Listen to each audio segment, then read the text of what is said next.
Master the business of speaking with your hosts, Taylor and Austin. You're listening to Technically Speaking.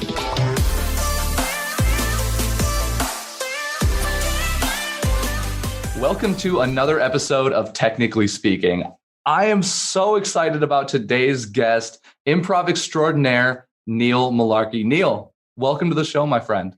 Thank you very much for having me. I'm excited to be with you. Yeah, absolutely. It's great to be here with you. So for our listeners, you may recognize Neil from his performances on Whose Line Is It Anyway? I'm Sorry I Haven't a Clue, QI, and 2 Austin Powers movies. Since 1999, he has been teaching improv as a communication skill. He's traveled to 24 countries, bringing the skills of theater and especially improv to public and private sector organizations, large and small. His book, 7 Steps to Improve Your People Skills, was published in October 2017. You can visit neilmullarkey.com, and yes, Mullarkey is his real name. Neil, I am so grateful you're here. One of the questions we'd love to kick this off with is, how did you get into the space of comedy? What led you down this path, and how'd you get rolling, and how'd you end up where you are today? How long do we have? We have all day. Well, I realized at school, high school, that making people laugh had a certain power, and people liked you, and you could get attention, and you could make friends. You could create rapport. Maybe I wasn't as Machiavellian as that, but then when I was in the school play, I thought, this is great. I'm on stage and people are laughing. And of course, they shouldn't have been laughing on occasions. I was upstaging other people horribly in a Tom Stoppard play called The Real Inspector Hound. So gradually I thought, this is what I want to do. And I was watching Monty Python. And that was a big thing when I was growing up. And I heard about a thing called the Cambridge Footlights out of Cambridge University. And John Cleese out of Monty Python and others had come from the Cambridge Footlights. And other people I like, British comedians, like they were called the Goodies, and Peter Cook, who was a great sort of satire guy in the 60s. And I discovered you could go to Cambridge and you could do funny. And if nobody was looking, you might end up doing funny as a joke, as a business, as a world, as a career. So I was in the school play and I got to Cambridge and I auditioned for plays. I didn't get any plays my whole first term, my first semester, except for the Cambridge Footlights, because I was able to write a sketch or two. And there were these 2 scary guys auditioning. They were called Stephen Fry and Hugh Laurie. And I had to do my show the next night. I did these little 2 sketches. They went well. They said, well done, Neil. And by the next term, they'd said, actually, I'd done a couple more of these tryout sessions. And they said, do you want to join the committee? Wow. I was going to be the extra member in the first year. And by this stage, my dad was noticing. He said, do you want to do this as your career? And I said, yeah, I do. And then I got to be president of the Footlights. So you do a pantomime, you do a sketch show, which goes to the Edinburgh Festival. When I graduated, we'd all graduated. We toured around the UK and Australia. That's how we got our equity card, which was the thing you needed in the 1980s. And this was my opening. But of course, it didn't happen straight away. So we took our show to a very small theatre in London called Notting Hill, above a pub. And there was a guy who'd walked past. He just moved to the UK from Canada, where he was born. And he knocked on the door because he saw on our poster Cambridge Footlights. So he said to the theatre, this pub theatre with no heating, can I help somehow with this show? And they said, yeah, you can paint the set and then you can sell tickets. So I first met this guy whose name is Mike Myers. He was selling tickets for us. He was sitting in a wheelchair because we used the regular chairs on the set. And he made me laugh. And I said, what are you doing here? He said, well, I moved here because my parents are British. I saw the thing saying Cambridge Footlights. I've come from Second City. Second City, I said. And he looked at me. You've heard of Second City? Most people in Britain have not. I have, because I love a movie called The Blues Brothers. And I discovered that Saturday Night Live was a thing in the States. And gradually, I seduced him. He seduced me. We started doing a double act, Mullarkey and Myers, and we started doing improv as well. And we formed the Comedy Store Players in 1985, before Taylor was born. Maybe Austin, I'm not sure. Maybe vice versa. But so that's how the Comedy Store Players started. And gradually I started doing little bits on radio, bits on TV, writing scripts here and there. But my heart was always with improv. This was the most fun, where the audience tells you stuff and you make it a little scene with your colleague. And it's immediate and spontaneous and fun and vulnerable. And something very special, magical happens in those moments. Wow. First of all, what a cool story. I mean, all the way from making people laugh in grade school to going to Cambridge and starting the Comedy Store Players, I think you said. Awesome. I think it's funny too, because like you've honed in on improv, and this might just be an Austin thing. I don't know if it is though, because improv is very, you come up with it on the moment. It's spontaneous, as you said, right? And that kind of terrifies me. Like, I'm sure it can be taught and done, but like, I feel like I'm in the moment and you freeze, not sure what to say. Did you ever struggle with that problem? Did improv come naturally to you, or was that a skill set you had to develop?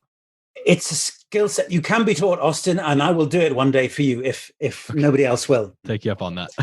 So I met Mike. He started talking about improv. I'd heard of improv, but I thought it was a cheat. I thought, what? No. They must just have a prepared sketch and they use the audience's suggestion and get to their sketch, whatever they've done. And my friend who'd seen this show said, no, I couldn't see how they did that. Well, no. Let me tell you, you have to write sketches and then they're funny.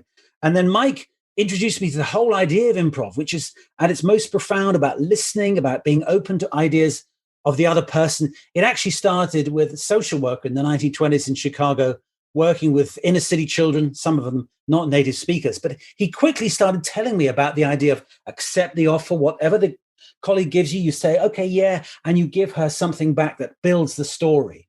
Now, of course, that sounds good and beautiful and fluffy. The first time we did our improv, Mike and I were doing a tryout spot, 5 minutes. We didn't have 5 minutes material. We had 3 minutes. So Mike said, let's just improvise. So there we were. He asked for something. I have no idea what he was saying. My head was swimming. I had no idea who I was, where I was, because I just hadn't done it. And Mike was great, but I was next to him. We got a gig for 20 minutes to do sort of 3 weeks later. But then I went to a course. Mike is a great teacher, by the way, and he started teaching us. And there was a woman called Kit Hollabach as well, who'd come from San Francisco, worked with Robin Williams. And gradually you get to know, and you get to that moment. And I see that now as a teacher, where people are going, I can't do it. Oh, I must let go. Hey, I can do it. Keith Johnston, who's one of the heroes of British improv, who now lives in Calgary in Canada, but he said, when you can become a great improviser if you let go of the fear of being seen as mad, bad, or wrong. And of course, that's difficult to do. You can do that intellectually, but those are the fears that keep us alive. That's our survival instinct. So when you suddenly realize, if I just say whatever they said plus a little bit, then it's okay. But that's a journey. It is addictive, though. Once you've done that, it's hard to then think, well, why should I sit down and write stuff? I want to be on stage with another person, with an audience whose energy is making me funny, making me alive. So, Austin, yes, you can do it, but it is a skill set. And there are some simple rules, almost as important as listening is sort of emptying your own mind. And of course, our mind is full of stuff, one of which is, I could be wrong. And they did an MRI scan on jazz improvisers, and the bits of their brain that kind of are stilled during the improvising music are, I know what I'm going to do, and I care what people think. And what's interesting is if you kind of let go of those, you become a better improviser. And actually, people love you for letting go. And they enjoy you saying stuff and being slightly shocked by what you said or surprised by what the other person said. So it can't be compared with scripted material, which is good and well honed and flows well. Improv is a series of mistakes that somehow make a whole that is enjoyable. Wow. It sounds very human too. I mean, that's what humans do. I mean, we make mistakes and we improve and we change. I mean, it's a very human way of being funny and comedic. And I love that. So thank you for explaining that. And also thank you for my belief that you think that I can do it. I would like to try it eventually. Well, rule one is listening, and you've already demonstrated what a good listener you are. Oh, well, good. I'm happy to hear that. I'd love to hear some of your other tips as well, by the way. But I'm curious, and I think we'll segue into that.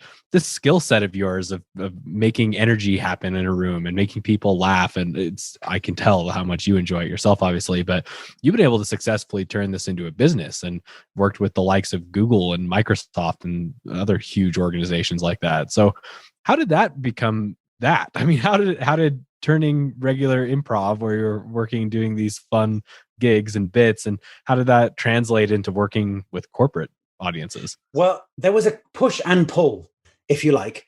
I was a bit frustrated with where things were going for me because I was at a level that I was making a living, but it was, do I really want to audition for that commercial when there's 50 other people who arrive in the same suit as me and look roughly the same? And writing stuff for TV, there's a lot of process whereby they, yeah, this is great, we'll let you know. And they never quite say no, or they say there's something a bit like this.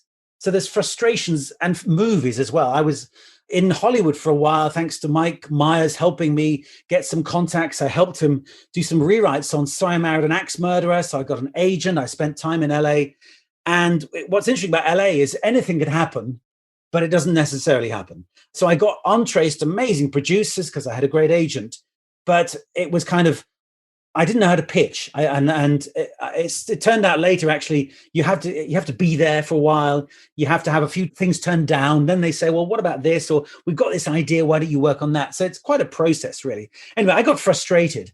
And also, I always wanted to run my own little business. And I like teaching. My father, when he asked me, is showbiz what you want to do? There was part of him that was saying, because if that's what you want to do, go for it. Because he himself was an oil and gas executive and had really wanted to be a teacher. But people said teaching doesn't bring enough money in. And he was a great teacher. And I thought, I want to teach improv. It's such a beautiful thing. I think it's wonderful both on stage and in life. And it is teachable. And so I was thinking, somehow could I do this? And I met various people who are from the arts, theater and other arts, working with business, bringing our view of how you create, our view of the process of collaboration into business. Now, wow, actually, improv is all about listening. Surely that's important in business.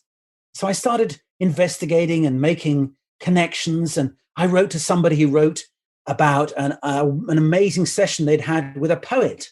And I wrote and said, a poet?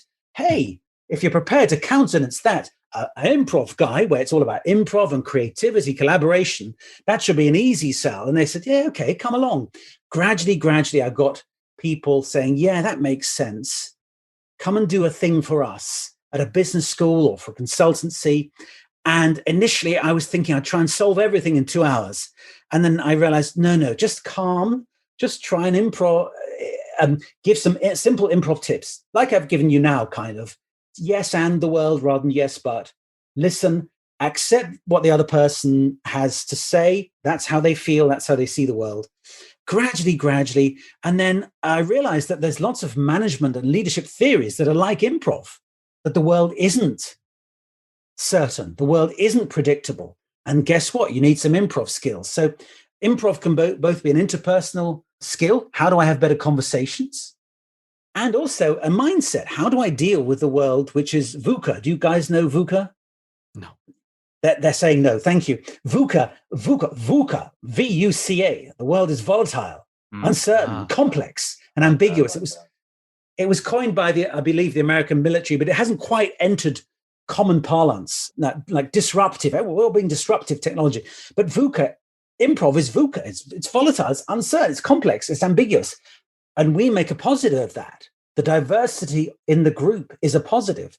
The unpredictable nature is something we actively seek, and we make a positive of that because we show our audience we're using their suggestions.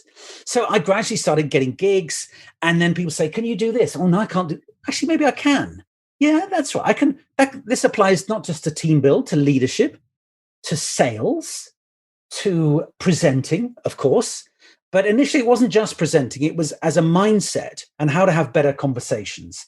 And then as a speaker, people were saying, oh, yeah, I need to kind of have better ideas about Q&A. These days, many more pitches are improvised. There's a bit of scripts and a bit of improv. And how you deal with the improv is is possibly where you can make your mark. So that was it, really, just making a bit of a noise about it with my friends who would ring up and say, look, maybe you want to try this. I don't know. And sometimes I would fall flat on my face. I went to see an investment bank and they said, oh, no, you haven't got your business speak at all. What are you talking about? What are the deliverables? Yeah. What are the outcomes? I'd never heard the word deliverable before. Anyway, so gradually people started hearing what I was doing. I got the confidence to say, yes, I can do a session like that. I got the confidence that I was delivering a good thing. People were laughing and learning. Definitely. I like that story because it's not like it happened all of a sudden, like kind of tying back to LA where, a lot of things can happen, but it's not necessarily, I feel like that line almost summarizes life. Almost anything can happen. Is it actually going to happen though is really up for debate. And it's a gradual process. It's an iterative one and there are ups and downs. And even with such a decorated background, life isn't always easy and you have to work with that ebb and flow. And I think your improv skills, and correct me if I'm wrong here, Neil, but your improv skills have allowed you really to handle that ebb and flow. I wouldn't say easily, but, maybe more, you have a system for it, a process. You can reconcile that like, hey, it's unpredictable, it's vulnerable, it can be uncomfortable, but, it's all of those things improve you as a person. And I love everything you've said about improv, not only because like you can tell your passion is there, but of how vulnerable and raw improv really is. And I want to kind of segue that idea into your book. I mean, you wrote a book, 7 Steps to Improve Your People Skills. At what point in your improv journey did you realize there was a direct correlation to improv and improving people skills? And why take that focus with the book? What problems were you hoping to solve with that? Again, it was a bit of push and pull. So somebody said, can you do a session for us on people skills? And I thought, can I? I know that listening is central to improv. I know that you can make life better if you lighten the atmosphere in an organization and in the conversation. I know that eye contact is good. So I've got 3 chapters here. They all begin with L: listen, lighten, look. Hang on a minute, what else? And it was kind of how to make a speech of an hour and a quarter on this topic. And I found 7 things beginning with L. So I knew I've seen some very bad presentations that ended badly. So I said, leave well. Then I discovered that actually our brain remembers how the ending of a conversation, a movie, an encounter affects the rest. If it ends badly, we see the whole in a different light. Then I thought, actually, I can sort of cheat here a bit. So I got one called let, which is let the other person speak, let them disagree with you, let yourself off the hook if you make a mistake. And I gradually sort of said, I've got 7 things here, which I can sort of squeeze into those topics.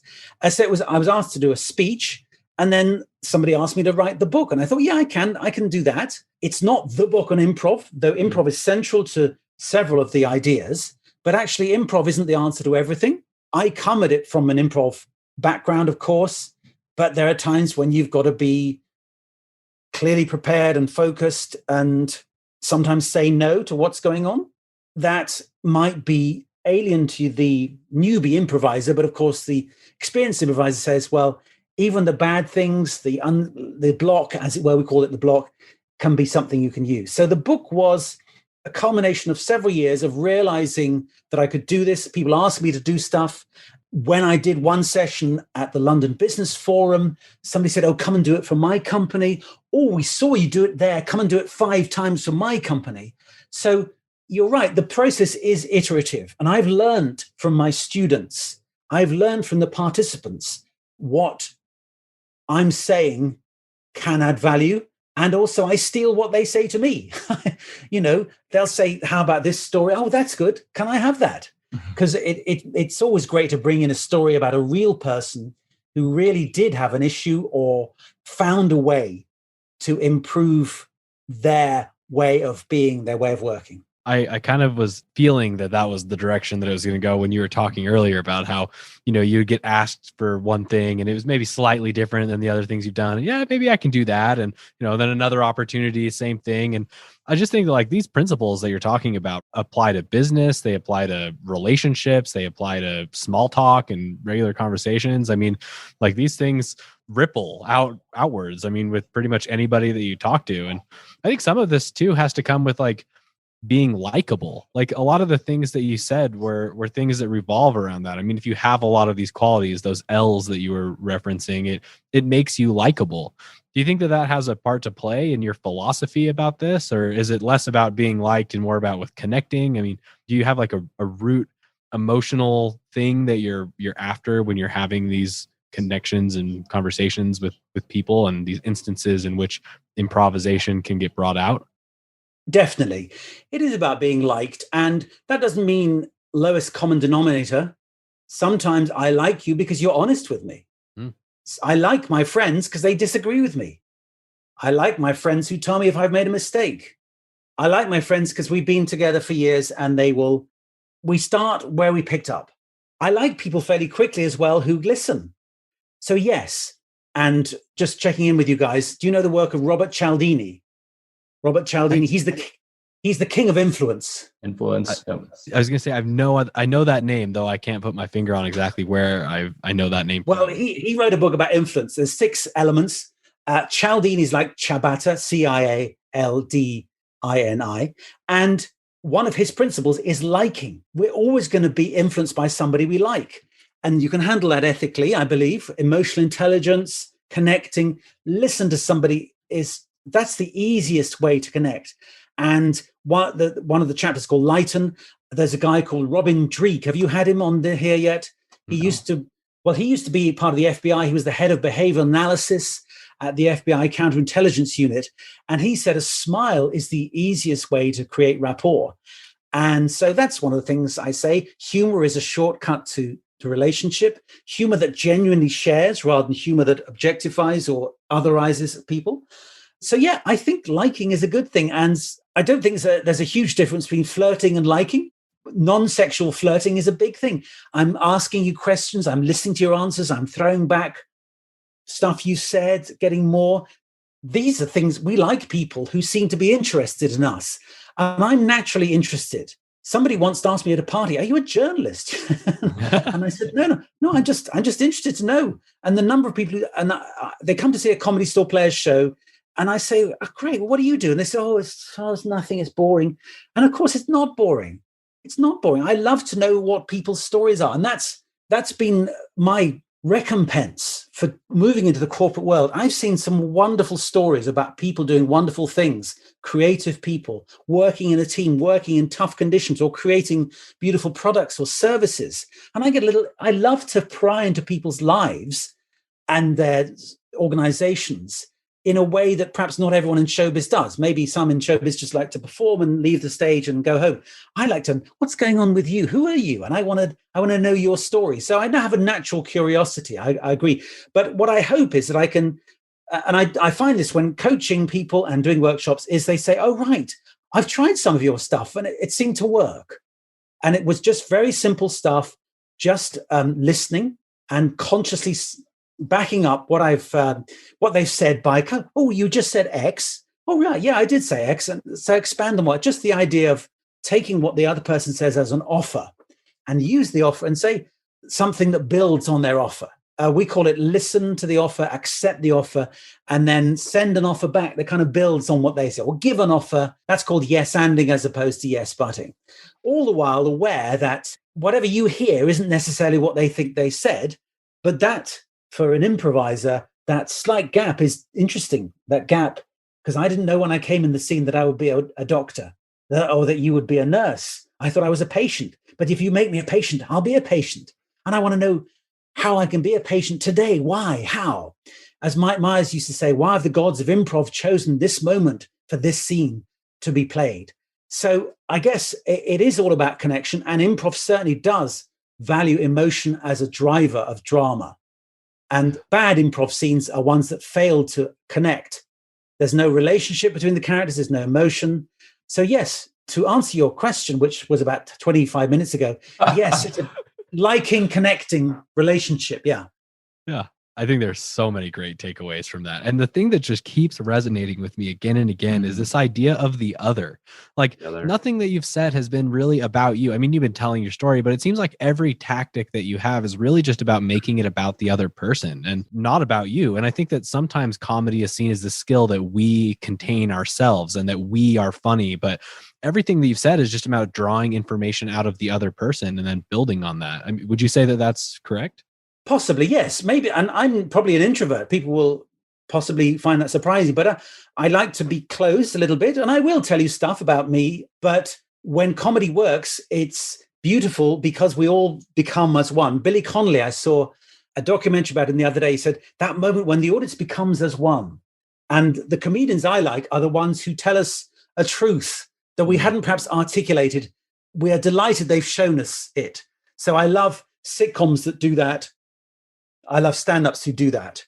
And I would say that I do like to be on stage. I like to show off. I don't mind that. I do a one-man show. That's my outlet. I do a show called Don't Be Needy, Be Succeedy as a motivational guru called L. Vaughan Spencer. He's kind of the Anthony Robbins, but 10th rate. So yes, I don't mind talking about me, but I have such fun finding out about other people. I think it should always be an equal exchange where possible. When you're performing, of course, you are in a different relationship to the audience. Nonetheless, I still, the joy of improv is we are connecting. We take suggestions and we act out your ideas. I'm naturally curious. I do think that everybody has a wonderful story. And somebody said a wonderful thing, which is don't be angry with people because you don't know their story. You don't know what they're suffering with right now. And that is how I see the world. And it's obviously difficult to see that sometimes when there are dark moments with humanity. But my relationship with people and with audience is always fulfilling my view that humanity is essentially good. Absolutely. I agree with that.